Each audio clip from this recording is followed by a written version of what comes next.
Bismillahirrahmanirrahim. Alhamdulillah wassalatu wassalamu ala Rasulillah Sayyidina Muhammadin ibn Abdillah wa ala alihi wa sahbihi wa man walah. Qala al-musannifu hujjiyatul ijma'. Jadi pada kesempatan kali ini kita akan mengetahui bahwasanya ijma' itu hujjah. Yu'tabarul ijma' min aqwa wa ahammil hujajis syar'iyyah.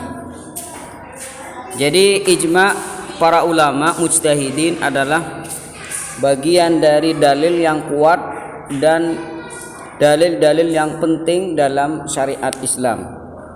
Jadi ketika mereka para mujtahidin sepakat akan satu hukum, tidak ada yang berbeda, maka artinya hukum itu berdasarkan dengan ijma' para ulama.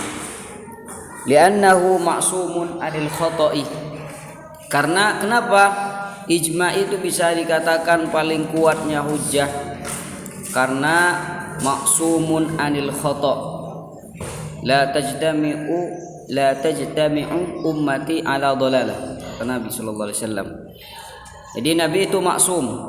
Kalau misalkan ijma' para ulama itu bisa dikatakan salah, berarti Nabi salah. Ya, karena kata Nabi kalau umatku berkumpul dan sepakat akan sesuatu, berarti artinya mereka tidak sesat. Arti dari tidak sesat, mereka itu benar.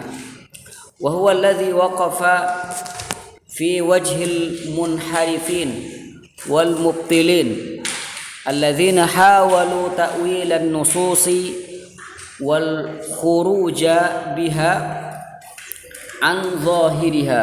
Jadi musannif di sini menyinggung orang-orang ahli bid'ah yang ingin menyingkirkan hujjahnya ijma'. Jadi mereka ada yang tidak setuju bahwasanya kalau ijma' para ulama itu dijadikan hujjah, sehingga mereka tidak sampai pada harapan yang mereka inginkan. Jadi dari ayat ini akan melahirkan hukum A misalkan, tapi yang mereka inginkan adalah B. Dan ulama sepakat ijma' semuanya bahwasanya dari hukum yang dari ayat ini bunyi hukumnya adalah A. Karena keinginan mereka adalah hukum B, mereka tidak menyetujui akan adanya ijma', sehingga mereka itu melenceng, inharaf, melenceng dari yang benar dan berusaha untuk mentakwil nas-nas yang sudah jelas dari zahirnya. Mereka berusaha untuk mengalihkan arti dari zahirnya untuk dialihkan pada makna-makna yang lain karena sesuai dengan keinginan mereka, hajat mereka. Akhirnya mereka mengingkari akan adanya ijma'. Ini yang dimaksud dengan wa huwa alladzi waqafa fi wajhil munharifin wal mubtilin. Dan ijma' adalah termasuk tindakan para ulama yang menjadi penghalang orang-orang yang tidak suka akan makna-makna yang zahir dan berusaha untuk merusaknya dan ingin pindah pada makna yang lain demi kepentingan mereka. Walaula al-ijma' laqama katsirun mimman dzakarna min ashabil ahwa' bita'wilin nususi wa hamliha ala jahlihim wa syahawatihim wa ahwa'ihim. Andai kata tidak ada ijma', maka orang-orang yang kita sebutkan tadi, orang-orang ahli bid'ah tadi, mereka akan berusaha untuk mentakwil nas-nas yang sudah ada, yang sudah jelas, sesuai dengan syahwat mereka, hawa nafsu mereka, dan kebodohan mereka. Walidzalik, dan karena itu semua, wajadna ashabal ahwa'i yahmiluna 'alal ijma' hamlata ashwa. Oleh karenanya kita bisa mengetahui bahwasanya orang-orang ahli bid'ah yang tidak suka akan adanya ijma', mereka bertindak dengan sembarangan sesuai dengan hajat mereka.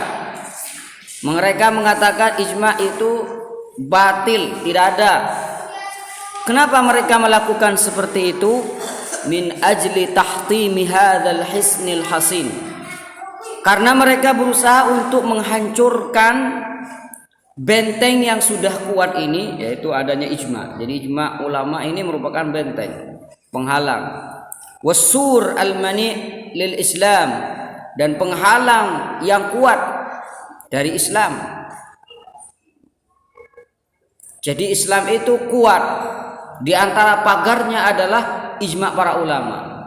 Dan mereka ingin menghancurkan Islam dengan cara membongkar dan merusak pagar Islam yang kuat. Supaya apa? Liyasilu ila ma'aribihim, agar mereka bisa sampai ke keinginan mereka. Walaqad sarraha ahaduhum, sampai ada salah satu dari mereka yang menjelaskan, walau aradtu an usammiyahu la samaitu masyhuran. Ya, misalkan kalau saya sebutkan orangnya, ya mungkin orangnya masyhur lah gitu. Jadi beliau tidak menyebutkan namanya, tapi orangnya masyhur nih. Ya. Banyak ada orang-orang yang ingkar ijma, ya, Ibnu Taimiyah itu ingkar ijma. Ya. Bukan ingkar ijma, tapi kharq ijma, merusak ijma. Maka kata ulama usul, kharqul ijma itu hukumnya haram. Merusak ijma para ulama itu hukumnya haram. Ada salah satu dari mereka, tapi beliau tidak menyebutkan namanya. Ada yang menjelaskan fi ba'dhi kutubihi, dalam sebagian kitab-kitabnya dia menjelaskan bahwasanya dia tujuan dia tidak sepakat akan adanya ijma, tujuannya untuk menghancurkan Islam di antaranya. Fi ba'dhi kutubihi bi annahu yuridu tahtimal ijma'.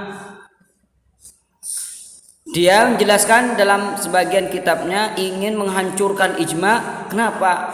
Min ajlil wusul ila ghayatihi wa ma'aribih, agar dia bisa sampai pada tujuan dan keinginan yang dia inginkan. Faqal, lalu dia mengatakan setelah berusaha menghancurkan ijma untuk bisa sampai pada keinginannya, ba'da an syakkaka fi wuqu'il ijma, dia meragukan orang lain, ijma itu tidak ada, ijma itu batal. Dia meragukan orang lain. Apa kata dia? Fa idza sabata lana butlanul ijma. Nah, kalau sudah ijma kita sudah jelas bahwasanya ijma itu batil, hana alaina ta'wilu nuzuli Isa ibn Maryam akhiraz zamani bi buduwil khairi was salah. Jadi Nabi Isa akan turun di akhir zaman seperti yang dijelaskan.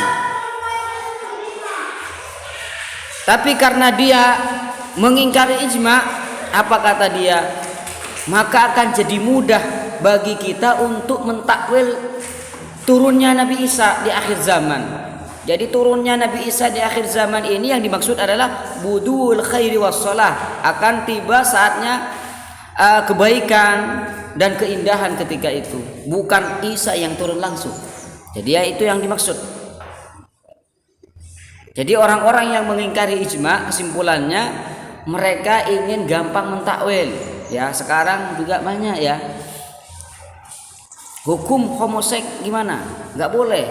Nah, tapi karena ada yang mengingkari ijma, sehingga mentafsirkan Quran, mentakwilkan ayat-ayat Al-Quran sesuai dengan keinginan mereka, agar mereka bisa sampai pada keinginan mereka. Tsumma dzakara baqiyata ma yuridu ta'wilahu min nususil Quran was sunnah. Kemudian dia juga menyebutkan ayat-ayat yang akan dia usahakan untuk ditakwil, entah itu dari Quran atau hadis. Idzan falladhi yahulu bainahu wa baina ma yuridu huwa hadzal jidar al-matin. Jadi seakan-akan yang menghalang-halangi dia untuk sampai pada tujuannya atau yang dia inginkan adalah ini tembok besar yang sangat kuat ini, yaitu ijma para ulama. Jadi ijma para ulama menjadi penghalang bagi dia untuk bisa sampai pada keinginan yang dia inginkan. Maka agar dia bisa sampai pada keinginan yang dia inginkan, maka harus merobohkan tembok yang sangat kuat ini, yaitu adalah adanya ijma para ulama. Balagatis safahatu bi ba'dihim ila anqal, bahkan kebodohan dari mereka menjadikan mereka berkata seperti ini, innal ijma'a bid'ah. Siapa yang mengatakan seperti ini? Bid'ah. Ijma' itu bid'ah. Kaburat kalimatan kharajat min fami. Jadi perkataan seperti ini, ijma' dikatakan bid'ah, sungguh sangat besar sekali ya, dosa. Fama qala illa buhtanan wa zura. Perkataan dia tidak lain dan tidak bukan melainkan dusta dan licik. Wa qad qala mithla hadza qadiman nadham. Yang mengatakan seperti ini di antara mereka yang juga mengatakan seperti ini adalah nadham. Nadham ini Mu'tazilah. Itu yang saya mengkaji kitab ini. Nadham ini Mu'tazilah. Sahib kitab Nasr At-Tathlis ala Tauhid, punya kitab namanya Nasr Tathlis ala Tauhid. Nadham dulu mengatakan seperti ini. Bid'ah, ijma' bid'ah. Kama qalahu Subki, seperti yang dikatakan oleh Ibnu Subki. Wa ayyan kana hadzal qail musyakkik.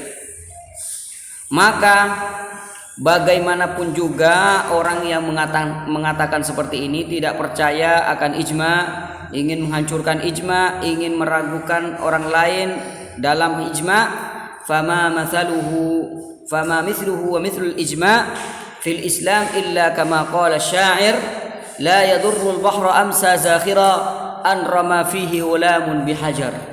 Jadi orang yang berusaha untuk menghancurkan ijma', keadaan dia disamakan seperti anak kecil yang ingin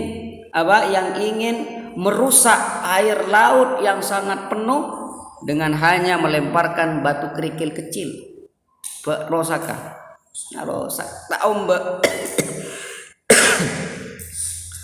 Wa qad ihtajjatil ummatul islamiyatu bil ijma', bahkan ya umat Islam sudah sepakat semuanya bahwasanya ijma' ini sangat berlaku. Min muftatahi amriha fi saqifati Bani Sa'idah ila yaumina hadza. Bahkan sudah terjadi ijma' di Saqifah Bani Sa'idah ya. Ini kejadian setelah wafatnya Rasulullah SAW, di mana di Saqifah Bani Sa'idah ini terjadilah pembaiatan pada Maulana Abu Bakar As-Siddiq sebagai khalifah Rasulullah SAW. Dan ketika itu para sahabat semuanya sepakat akan dijadikan pemimpin setelah Rasulullah adalah Abu Bakar, sampai hari kita sekarang, sampai hari ini, wa ila yaumil qiyamah insyaallah, dan sampai hari kiamat pun akan berlaku dan akan menjadi hujjah atau ijma'.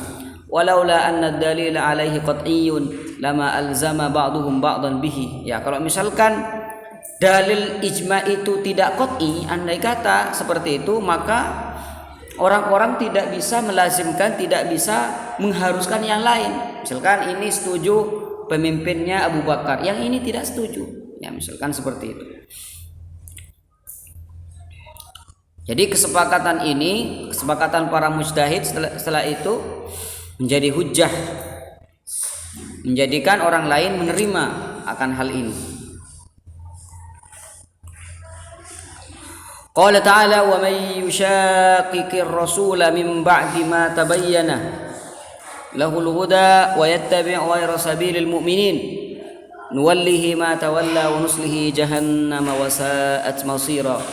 Dan barang siapa yang menentang Rasul sesudah jelas kebenaran baginya, min ba'di ma tabayyana lahul huda wa yattabi' ghayra sabilil mu'minin, dan dia mengikuti jalan yang bukan jalan orang-orang mukmin, nuwallihi ma tawalla wa nuslihi jahannama wa sa'at masira, maka kami biarkan ia leluasa terhadap kesesatan yang telah dikuasainya itu, dan kami akan memasukkan ia ke dalam jahanam, dan jahanam itu merupakan seburuk-buruk tempat kembali kelak di akhirat.